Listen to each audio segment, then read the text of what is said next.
नमस्कार, आप देख रहे हैं महाराष्ट्र बुलेटिन। मैं हूं आपके साथ ज्योति श्रीवास्तव। आज के बुलेटिन में बात करेंगे आदिवासी क्षेत्रों के युवाओं और विद्यार्थियों के लिए पुलिस की खास पहल की। तो वहीं नासिक पुणे सेमी हाई स्पीड रेलवे के प्रस्तावित मार्ग को लेकर सड़कों पर उतरे किसानों और नागरिकों की बड़ी मांग की। सबसे पहले महाराष्ट्र के गढ़चिरौली से, जहाँ विश्व आदिवासी दिवस के मौके पर पुलिस ने शिक्षा, कौशल विकास और स्वरोजगार को बढ़ावा देने के लिए विशेष पहल की। इसके बाद नासिक और पुणे से बड़ी खबर, जहाँ नासिक पुणे सेमी हाई स्पीड रेलवे के प्रस्तावित मूल मार्ग को बरकरार रखने की मांग को लेकर बड़ा आंदोलन किया गया।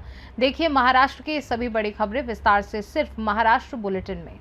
विश्व आदिवासी दिवस के अवसर पर गढ़चिरौली पुलिस ने शिक्षा, कौशल विकास और स्वरोजगार को बढ़ावा देने के लिए विशेष पहल की। पुलिस मुख्यालय स्थित एकलव्य हॉल में आयोजित कार्यक्रम में दुर्गम एवं आदिवासी क्षेत्रों के 90 विद्यार्थियों को साइकिल, 60 प्रशिक्षण प्राप्त युवक युवतियों को 2 व्हीलर रिपेयरिंग और फास्ट फूड व्यवसाय की किट तथा 3 बचत समूहों को वाद्य सामग्री वितरित की। कार्यक्रम का आयोजन पुलिस अधीक्षक एम रमेश के मार्गदर्शन में पुलिस दादा लोरा खिड़की के माध्यम से प्रोजेक्ट उड़ान के तहत किया गया। इस दौरान 300 से अधिक विद्यार्थी, युवा और नागरिक मौजूद रहे। विद्यार्थियों को साइकिल के साथ स्कूल बैग, पेन और अन्य शैक्षणिक सामग्री भी प्रदान की। कार्यक्रम में अपर पुलिस अधीक्षक कार्तिक मदिरा, अपर पुलिस अधीक्षक गोकुल राज जी, सहायक पुलिस अधीक्षक अनिकेत हृदय समेत पुलिस विभाग के अधिकारी मौजूद रहे। गढ़चिरौली से सीनू संवाददाता संजय अमसलवार की रिपोर्ट। नासिक पुणे सेमी हाई स्पीड रेलवे के प्रस्तावित मूल मार्ग को बरकरार रखने की मांग को लेकर 9 अगस्त क्रांति दिवस पर नासिक और पुणे जिलों में बड़ा आंदोलन किया गया। समृद्धि महामार्ग से लेकर चाकड़ तक नागरिकों, किसानों, युवाओं और व्यापारियों ने चक्का जाम कर मार्ग बदलने का विरोध जताया। विधायक सत्यजीत तांबे के नेतृत्व में हुए आंदोलन में सांसद राजाबाऊ गोडसे, कॉमरेड राजू देसले समेत स्थानीय जनप्रतिनिधि, किसान संगठनों और व्यापार मंडल के प्रतिनिधि शामिल हुए। चाकड़, खेड़, मंचर, नारायणगांव, आलेफाटा, संगमनेर, सिन्नर और गोंदेफाटा समेत कई स्थानों पर बड़ी संख्या में लोग सड़कों पर उतरे। आंदोलनकारियों ने मांग की कि डॉक्टर अनिल काकोदकर समिति 60 दिनों के भीतर अपनी रिपोर्ट दे और सभी तहसीलों में जाकर किसानों, व्यापारियों, छात्रों और मजदूरों से संवाद करे। नेताओं ने चेतावनी दी कि यदि परियोजना का मार्ग बदला गया तो आंदोलन को और तेज किया जाएगा।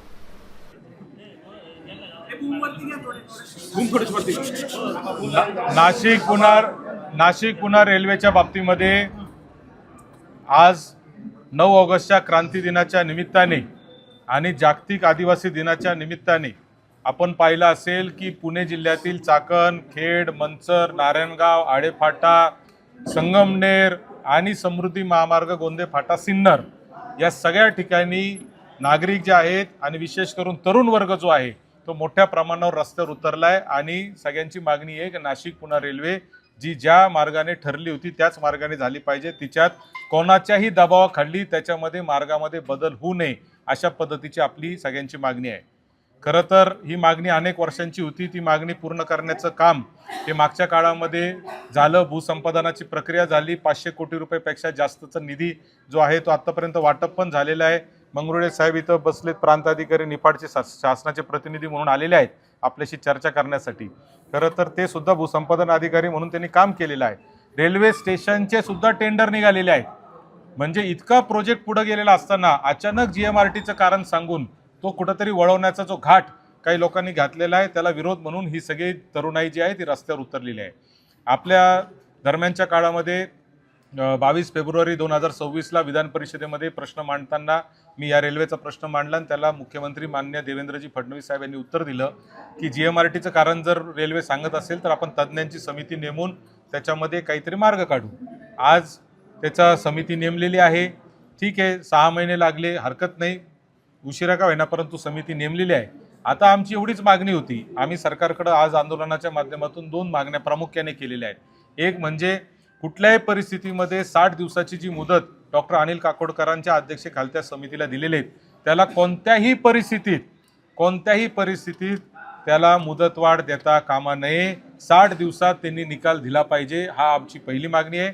आणि दुसरी महत्त्वाची मागणी आहे की डॉक्टर अनिल काकोडकरांना एक शास्त्रज्ञ म्हणून आपण तिथं नेमलेलं आहे, कारण जीएमआरटीवर काय परिणाम हाय स्पीड रेल्वेचा होतो हे खरं तर शासनाला शोधून काढायचं आहे।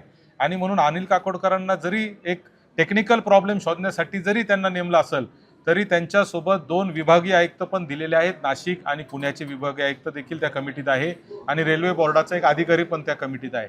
तर या कमिटीने जनभावनेचा देखील विचार केला पाहिजे.